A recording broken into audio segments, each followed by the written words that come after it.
نحمده ونصلي على رسوله الكريم اما بعد فقد قال الله تبارك وتعالى كما ورد في سورة الأعراف اعوذ بالله من الشيطان الرجيم بسم الله الرحمن الرحيم وإذ قالت أمة منهم لم تعظون قوما الله مهلكهم أو معذبهم عذابا شديدا قالوا معذرة إلى ربكم ولعلهم يتقون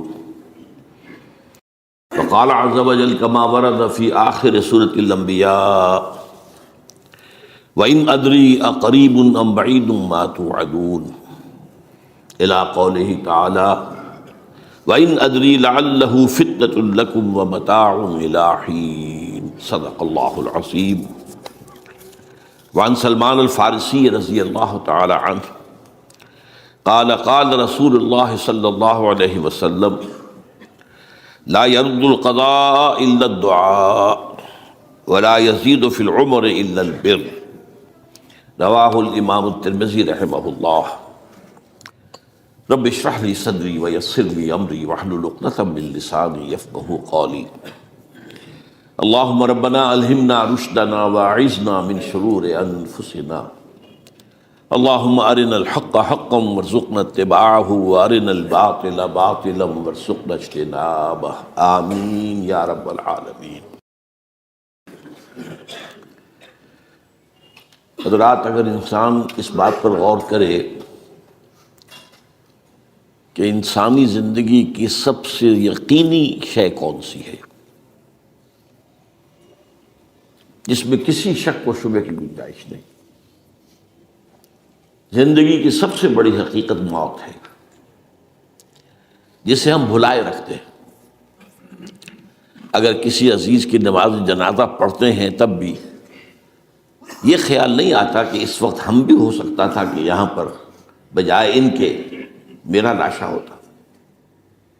کچھ تھوڑی سی تو ہوتی ہے، قبر میں جب اتارتے ہیں کسی عزیز کو تو کچھ نہ کچھ احساسات کے اندر کچھ حرکت ہوتی ہے، لیکن بس واپس آنے کے بعد پھر آدمی بھول جاتا ہے موت۔ لیکن قرآن مجید نے لفظ یقین استعمال کیا ہے موت کے لیے۔ سورہ حجر کی آخری آیت ہے، حضور سے خطاب کر کے فرمایا وَاعْبُدْ رَبَّكَ حتیٰ یاتیک الیقین۔ اے نبی، آپ تو اپنے رب کی بندگی میں لگے رہیے، اس کی اطاعت میں، اس کی فرما برداری میں، یہاں تک کہ موت آ جائے۔ تو سب سے یقینی شے حیات انسانی کی موت ہے۔ اسی طرح اس کائنات کی سب سے یقینی شے قیامت ہے۔ کچھ عرصے پہلے تک جب سائنس آئی تھی، خاص طور پر نیوٹن کا دور تھا، آپ کو یاد ہوگا بہت سو کو جو اصول تھے، میٹر از انڈسٹرکٹیبل، میٹر ڈسٹرائے نہیں ہو سکتا۔ عام گمان یہ تھا کہ کائنات ہمیشہ سے ہے، ہمیشہ رہے گی۔ یہ اس دور کا یہ تھا جو ذہنوں میں تصور تھا، جس کو نیوٹونین ایرا آف فزکس کہا جاتا ہے، فزکس کا نیوٹن کا دور۔ اور ویسے وہ بابا آدم ہے، ماڈرن فزکس کا باپ جو ہے وہ، اس میں کوئی شک نہیں، نیوٹن ہے۔ ڈاکٹر مائیکل ہارٹ کی کتاب کا کئی دفعہ تذکرہ میں نے کیا آپ سے، تاریخ انسانی کے 100 اشخاص چن لیے جنہوں نے تاریخ کے دھارے کو رخ موڑا، اور ان 100 میں پھر گریڈیشن قائم کی، a selection and gradation of the 100 most influential personalities of human history. Number 1 پر حضور کو لایا، نمبر 2 پر نیوٹن کو لایا۔ یہ ساری جو آپ دیکھ رہے ہیں سائنس کی ترقیاں اور اس کے اکتشافات، انکشافات، ایجادات، یہ سب جو ہے اس کا بابا آدم نیوٹن ہے۔ لیکن نیوٹونین فزکس کے اندر بہت سی خامیاں تھیں جو بعد میں واضح ہوئی ہیں، اور آج کا دور آئنسٹائن ایرا کہلاتا ہے۔ یہ تو اس وقت یہ تھا کہ میٹر انڈسٹرکٹیبل ہے، اب کہتے ہیں نہیں، میٹر تو ڈسٹرائے ہو سکتا ہے، it can change into energy at any time. اور آج تصور یہ ہے کہ اس کائنات کا آغاز بھی ایک خاص وقت پر تھا، بگ بینگ، جس کا ذکر کئی بار میں کر چکا ہوں، اور ایک وقت میں یہ کائنات پھر ختم ہو جائے گی۔ اور عجیب نقشہ سائنس آج وہی پیش کر رہی ہے جو قرآن مجید کی آیت میں ہے کہ اس دن ہم لپیٹ دیں گے آسمانوں کو، یوم نطوی السماء کطی السجل للکتب کما بدانا نعیدھا، یہ جس طریقے سے کہ پھل جھڑی ہوتی ہے ایک، وہ اس طریقے سے پھیلتی ہے پھل جھڑی، تو اس طریقے سے یونیورس پھیلی ہے، اس کی گیلیکسیز جو ہیں پھیلی ہیں، اور پھر یہ ریورس ایکشن اسی طریقے سے ہوگا، یہ لپیٹ لیا جائے گا جیسے کہ پچھلے زمانے میں کتابوں کے تومار ہوتے تھے۔ کتابیں اس طرح کی نہیں ہوتی تھی مجلد جو آپ دیکھتے ہیں، بلکہ یہ کہ ایک کاغذ ہو گیا پورا لکھ لیا، اب یہاں پر کچھ گوند لگایا، دوسرا کاغذ لگا دیا، اس کو طے کر لیا، اب اس کے بعد تیسرا کاغذ یہاں لگا دیا، یہ طے کرتے چلے آ رہے ہیں۔ اس کو اسکرولز کہتے تھے، دی ڈیڈ سی اسکرولز بہت مشہور ہوئے ہیں کہ یہ جو بحیرہ مردار ہے اس کے قریب کی کچھ غاروں میں سے انجیل کے بہت پرانے مینuscripts جو برآمد ہوئے تھے، تو ان کو ڈیڈ سی اسکرولز کہتے ہیں۔ تو یہی ہے۔ بہرحال میں نے عرض کیا کہ انسان کی انفرادی زندگی کی سب سے بڑی حقیقت موت، اس کائنات کی سب سے بڑی حقیقت قیامت۔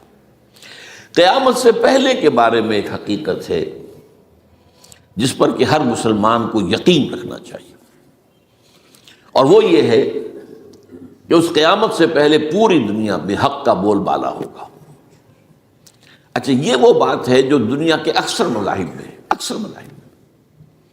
اور خاص طور پر جو تین یہ مذاہب ہیں جنہیں ابراہیمی مذاہب کہا جاتا ہے، یہودیت، عیسائیت اور اسلام، میں جو صراحت کے ساتھ ہے۔ یہود کے ہاں بھی عقیدہ موجود ہے، عیسائیوں کے ہاں بھی ہے، مسلمانوں کے ہاں بھی ہے، کہ اس سے پہلے، اس کائنات کے ختم ہونے سے پہلے، اس زمین کی قیامت آنے سے پہلے اس پر اللہ کا دین غالب ہوگا، کنگڈم آف ہیون اور ارتھ۔ اور یہی بات حضرت مسیح نے کہی تھی اپنے اس وقت کے جن یہودیوں سے مخاطب تھے، ریپینٹ، توبہ کر لو، for the kingdom of heaven is at hand. اب جو وہ ہے آسمانی بادشاہت آیا چاہتی ہے، وہ آسمانی بادشاہت تھی حضور کا ظہور صلی اللہ علیہ وسلم، جس سے کہ وہ آسمانی بادشاہت قائم ہوئی اور پھر پھیلی کتنے بڑے علاقے میں، لیکن بہرحال پوری دنیا میں نہیں پھیل سکی۔ وہ کچھ کے اسباب کیا تھے وہ اس وقت میرا موضوع نہیں ہے، لیکن پھیلنا ہے اس کو۔ اس سے قبل کیا ہونا ہے، یہ جو تیسری بات میں نے کہی ہے، اس پر آپ کو یقین ہونا چاہیے، اس لیے کہ احادیث صحیح آ گئی ہے۔ قرآن مجید کا صغرا کبرا دلالت کرتا ہے اس پر کہ حضور کو بھیجا گیا غلبہ دین کے لیے، اور بھیجا گیا پوری نوع انسانی کے لیے۔ تو جب تک پوری نوع انسانی پر دین غالب نہ ہو، حضور کا مقصد بعثت ابھی مکمل نہیں ہے۔ اسی کو اقبال نے کہا تھا، وقت فرصت ہے کہاں، کام ابھی باقی ہے، نور توحید کا اتمام ابھی باقی ہے۔ یہ چمن معمور ہوگا نغمہ توحید سے، ایک وقت آئے گا کہ پورا یہ قرہ جو ہے نغمہ توحید کے ساتھ اس کا جو ہے گونج جائے گا، لیکن یہ کہ ابھی تو نہیں ہوا ہے، نہ ہونا ہے۔ اس سے پہلے کا معاملہ ایک ہے کہ جس کی خبریں دی گئی ہیں، اور وہ ہے کہ قیامت میں اس نظام دین حق کے غالب ہونے سے پہلے بڑی خوفناک جنگوں کا ایک سلسلہ ہے جس کی خبریں دی گئی۔ یہ یہود کے ہاں بھی ہیں خبریں موجود، عیسائیوں کے ہاں بھی ہیں، جو بائبل کا آخری باب ہے ریولیشنز آف سینٹ جان، وہ کاشفات یوحنا ترجمہ کیا جاتا ہے، اور حضور کی احادیث پہ بھی موجود ہے۔ ملاحم، باب الملاحم، یہ بہت سی کتابوں کے اندر باقاعدہ ابواب ہیں، ایک باب الملاحم، جنگوں کا باب۔ ان میں سے ایک جنگ وہ ہے جسے کہا ہے اس یوحنا کی مکاشفات میں آرمگدان، اور غالباً اسی کو حضور نے قرار دیا ہے الملحمۃ العظمیٰ، عظیم ترین جنگ، الملحمۃ الکبریٰ۔ تو یہ بھی یقینی چیزیں ہیں کہ جو ہونے والی ہیں۔ یہ ملاحم کیوں ہوں گے؟ آپ اس میں اچھی طرح سمجھ لیجئے کہ اس میں ایک تو ہے عذاب اکبر جو آئے گا یہودیوں پر، ایک ہے عذاب اصغر جو آئے گا مسلمانوں پر۔ میں نے یہ آج سے 20 سال پہلے کتاب لکھی تھی، وہ جو مختلف، پہلے تو نوائے وقت کے اندر کالم کی شکل میں شائع ہوئی تھی، پھر یہ کہ موجودہ اور سابقہ مسلمان امتوں کا ماضی، حال اور مستقبل، غالباً اس وقت آؤٹ آف پرنٹ ہے وہ کتاب۔ بہرحال جن کو بھی دلچسپی ہو وہ اسے کہیں سے حاصل کر لیں، لائبریری سے، مکتبے سے مل جائے گی، پڑھے اس کو۔ یہ 20-22 سال پہلے کی بات ہے، کوئی آج کی بات نہیں۔ تو اس میں ان تمام چیزوں کا میں نے تذکرہ کیا ہے۔ اس لیے کہ عذاب اکبر اس کو کہتے ہیں کہ کسی قوم کا نام و نشان مٹا دیا جائے۔ یہ عذاب اکبر آتا تھا صرف ان قوموں پر جن کے طرف رسول بھیجے گئے اور قوموں نے بحثیت مجموعی رسولوں کا انکار کیا، ان پر وہ عذاب آئے۔ اسے عذاب استیصال بھی کہتے ہیں۔ فَقُطِعَ دَابِرُ الْقَوْمِ الَّذِينَ ظَلَمُوا، ان کی جڑ کاٹ دی گئی۔ ایک جڑ کاٹنا ہوتا ہے، درخت کو کاٹنا ہوتا ہے، درخت تو کٹے گا تو پھر دوبارہ جڑ میں سے شاید وہ نکل آئے، لیکن نہیں، جڑ سے اکھیڑ۔ لَا يُرَىٰ إِلَّا مَسَاكِنُهُمْ، یہ عذاب جو ہے اب کسی قوم پر نہیں آ سکتا، اس لیے کہ اب کوئی رسول تو آئے گا ہی نہیں، لیکن ایک قوم پر یہ تاریخ کے قرضے کی حیثیت سے موجود ہے، اور وہ قوم یہود ہے۔ ان کی طرف رسول بھیجے گئے حضرت عیسیٰ ابن مریم، رسولا الی بنی اسرائیل، اور انہوں نے یہ بات تو بہت دور کی تھی کہ مانتے انہیں اور ان پر ایمان لاتے، الٹا جو کچھ کیا ہے آپ کو معلوم ہے۔ انہیں ولد الزنا قرار دیا، جادوگر قرار دیا، واجب القتل قرار دیا، اور اپنے بس پڑتے سولی پر چڑھوا کر دم لیا۔